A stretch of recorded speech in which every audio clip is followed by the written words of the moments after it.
Everyone has that one game. You know, the one I'm talking about, which isn't particularly good, probably won't be listed on any all-time classics, but is very fond to your heart because you remember in your childhood playing hours and hours and hours of that game, and not realising at the time because you were young that it wasn't particularly good, but as a result of having played so much of it, you have all these warm feelings of nostalgia about it, and you remember it being better than what it actually was.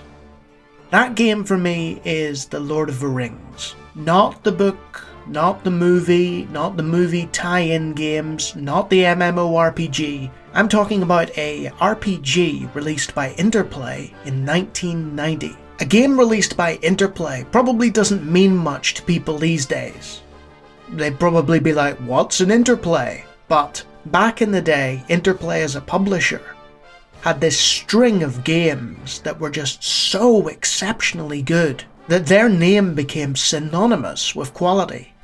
And two examples of games that Interplay helped publish were by a man called Brian Fargo, and they were Wasteland and A Bard's Tale. And between the two of them, they pretty much took the RPG of the 80s and brought it kicking and screaming into the 90s. Brian Fargo was in charge of the Lord of the Rings project, and he brought on a man called Paul Jacques to help design and build an RPG called The Secrets of the Magi, The Final Spell, or something like that.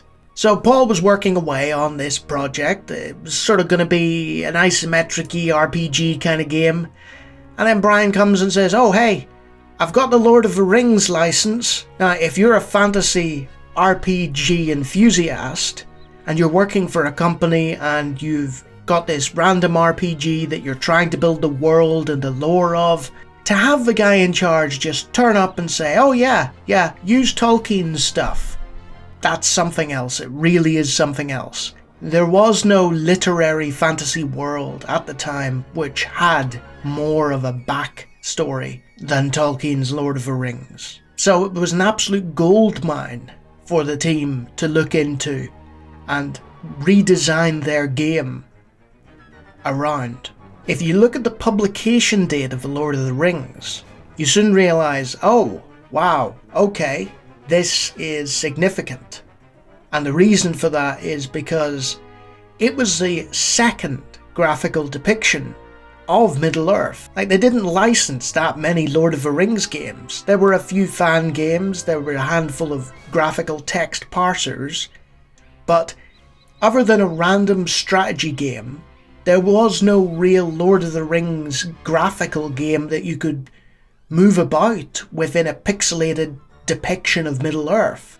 As a result of the time that it came out, it has a very interesting sort of menu structure. You have a bar at the bottom, and it's all graphical. You interact with things based on the pictures in each of the squares. There's no mouse over tooltip or anything like that. You have to actually read the manual. It was expected of you back then. Games would come in big boxes. They'd have a big, thick manual for you to read through and familiarise yourself with the interface. Fortunately for The Lord of the Rings, it actually had a tutorial that helped explain to the user, hey, this is how you do this, that, and the other. It wasn't the most intuitive thing in the world, but it wasn't bad either. The Lord of the Rings wasn't just a copy-paste of the book. They looked at paper-based RPGs based on Middle-earth. Back in the late 80s, it was a very different landscape for The Lord of the Rings, because this was a whole decade before Peter Jackson's films. The reference material that the team had to work with were a series of animated movies based on The Hobbit and The Lord of the Rings, a handful of illustrations from the likes of Alan Lee, and the books, and Christopher Tolkien's stuff as well. That was it. That was all that they had to work on. So visually they had to imagine what a video game in Middle-earth would actually look like, which was quite the challenge, especially given the technological confines of the time. But what's the actual game like? Well, it's a top-down, real-time RPG. It's got a day and night cycle, and it's pretty much Ultima, and that is both to its credit and to its detriment, because the influence of Lord British is felt significantly in this title. You couldn't make a top-down RPG without being inspired by Ultima back then. Even if you weren't inspired by Lord British, if you made a top-down RPG, people were going to compare you to his works. When it first came out on floppy disk, it wasn't that great. It was very buggy, it didn't run that well, it was clearly rushed towards the end of production, and as a result of it not doing so well, it did get a sequel, but not a third part. And as a result, there is no conclusion to the story. It's a case of, hey, do you want to know what happens? Read the book? Then in the early 90s, Interplay decided to catch on with the trend of releasing enhanced CD-ROM editions of their previously released titles. And Lord of the Rings was one of those games that got that treatment. It got an enhanced CD-ROM edition, it was all patched up, and it had this beautiful musical score that was backported from the sequel The Two Towers. But instead of it being an MT32 soundtrack, they went for actual CD quality audio of an orchestra playing the music. So you had this game that was made in the late 80s, and then you had this backing of this beautiful orchestral soundtrack that could have come from a much more modern title. It really helped sort of immerse you in Middle-earth because it had all these additional sort of sound elements to it. It wasn't just the instruments playing. There were birds chirping, there were streams, and sometimes that was very out of place when you were in the Mines of Moria. The cool thing was that I actually got into contact with Charles Deenan, the original composer of the music, and I essentially asked him, "Who did this music? It's amazing!" And he responded to me via email and said, I don't know who did it. He composed the original Two Towers soundtrack, but I don't think he realised that it was backported for the enhanced edition. That, or he just plain forgot. It was over a decade after the fact when I asked him. The Lord of the Rings follows that classic early 90s RPG formula that's still found nowadays. You start off with a party of hobbits, and they have their skills and their abilities, but they're largely useless, so you'll want to avoid anything but the most simple of fights. You do have attributes and skills that can improve over time, but there's not really a leveling system like most traditional RPGs. One of the cool things that The Lord of the Rings does is that it allows you the opportunity to be rewarded with your exploring.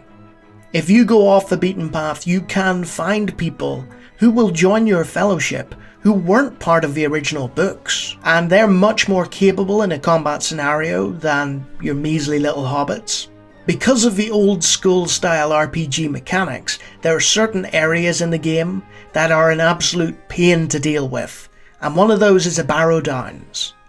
In the Barrow Downs, you go into this fog-shrouded area, and as you progress through it, members of your party start to go missing.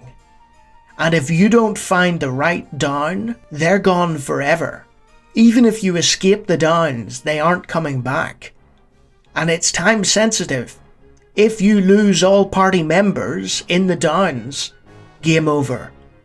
If you lose Frodo in the downs and don't recover him quickly enough, game over. That's one of the interesting things about The Lord of the Rings. If Frodo somehow dies and you're not able to give the ring to somebody else, then you're essentially in a no-win scenario. One of the nice nods to the books that the game makes is that Frodo's willpower is so much higher than everyone else's, and as a result he can carry the ring for much longer.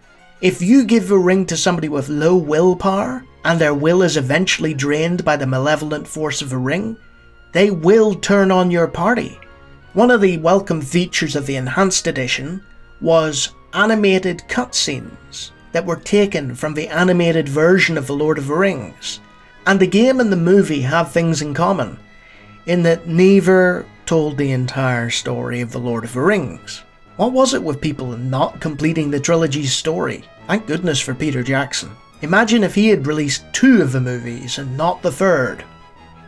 When you finally get into a fight with a spider or a wolf, you'll encounter the turn-based element of the game, which is the combat system.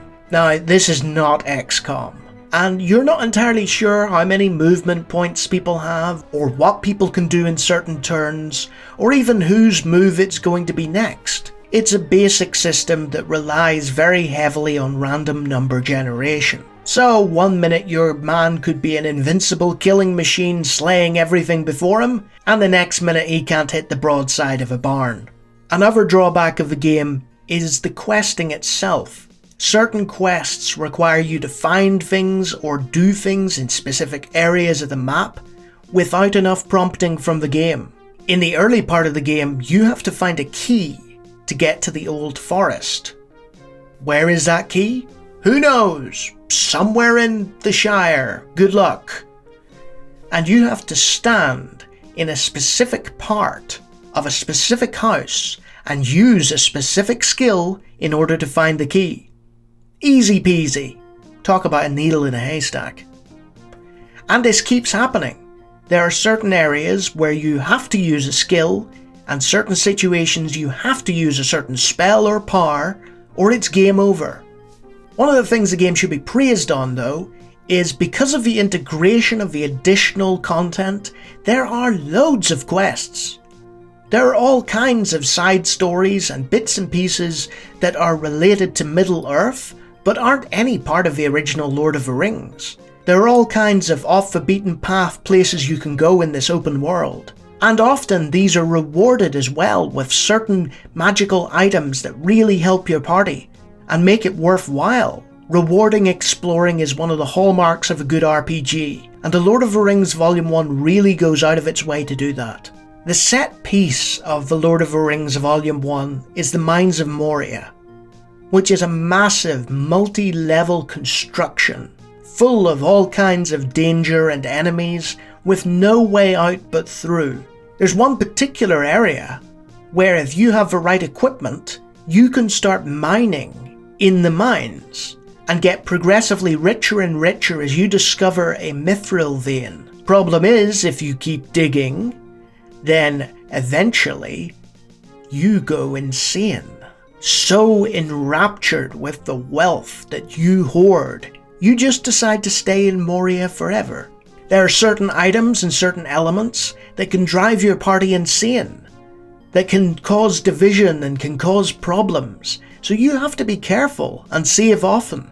And one of the cool things about all this is that it's fairly well written as well. It's not exactly Tolkien, but it's certainly passable fare and very enjoyable. These no-win scenarios that you're thrust into are the hallmarks of the classic RPG, where you enter an element or a level where you're just not meant to be, or you need to have seen it with hindsight to know what you're up against. Sometimes you'll kick yourself and you'll be like, why didn't I do that? And then other times you'll just laugh at the screen and be like, there's no way I could have possibly got my way out of that situation. The problem with it being released in 1990 was that it was right on the cusp graphically. VGA graphics were there, but the extended graphical palette wasn't. And as a result of that, you'll see a lot of things repeated.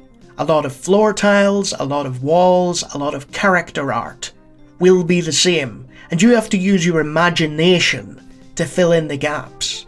But since the imagination is more powerful than any processor on the market, it's not exactly a bad thing. At the end of the day, it's a decent game, and it's one I'll continue championing on this channel, but ultimately it lives in the shadow of the Ultima games that came shortly after and rendered it obsolete.